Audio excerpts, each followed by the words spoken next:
Alors, je viens d'obtenir un prêt pour un projet à 3 millions d'euros, y compris le foncier, et à l'intérieur, vous avez 2 250 000 euros de travaux. Donc, je vais vous donner les techniques que j'ai fait, puisque la banque m'avait convoqué en fait pour me dire qu'elle ne me suivait pas. Mais ce qui s'est passé, c'est que du coup, j'ai présenté le projet de façon différente. Donc, je vous l'ai dit, j'avais besoin de 2 250 000 euros, et j'ai divisé le projet en 3 phases.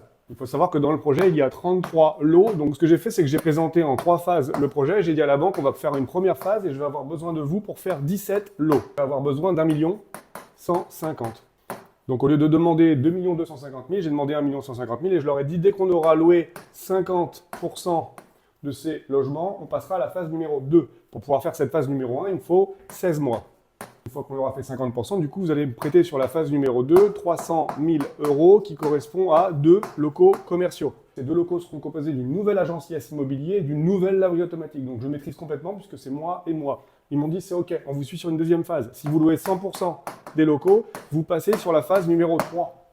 Dans la phase numéro 3, je leur ai demandé du coup le solde, à savoir 800 000 euros. Avec ces 800 000 euros, je vais faire ce qu'il reste, à savoir 14 lots. En fait, dans cette solution, la banque me disait non à 2 250 000 puisque le risque était beaucoup trop grand pour elle, en tout cas dans ce que je lui proposais. Par contre, cette fois-ci, elle prend beaucoup moins de risques. Je fais 17 lots, elle me prête 1 150 000, donc je n'ai pas loué 50%, on ne va pas sur la phase 2, et ainsi de suite. Donc pour finir de rassurer la banque, elle m'a dit, OK, comment vous allez gérer en fait les intérêts différés? Parce que nous, on va vous prêter toute cette somme, mais même si vous êtes en différé, vous êtes sur un différé partiel. Donc qui dit différé partiel, dit frais. Alors il faut savoir que de 0 à 16 mois, on va construire les 17 premiers lots. Donc au bout de 16 mois, on aura déjà une rentrée locative que j'ai calculée.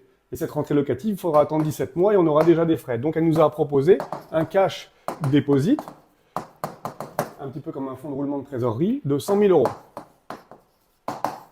Donc en leur proposant de mettre 100 000 euros en cash deposit sur un compte, la banque nous a dit c'est OK. On vous prête les 2 250 000 sur les 3 phases. Et sur le différé, vous aurez suffisant pour ne pas être en banqueroute et commencer à avoir les premiers loyers pour passer à la phase numéro 2. Donc vous également, dans votre situation et à votre niveau, plus haut, plus bas, vous pouvez, si demain vous avez un immeuble de rapport, diluer le risque en allant voir la banque de façon à ce qu'elle vous finance. Imaginez demain que vous ayez un immeuble de rapport, non pas de 33 lots, mais un immeuble de 10 lots, et que vous ayez besoin de rénover les 10 lots. Il suffirait que vous demandiez pour 5 et pour 5 lots, vous demandez à la banque. Une fois que vous avez fini les 5 lots, si 50% des 5 lots sont loués, alors vous me prêtez pour la phase numéro 2.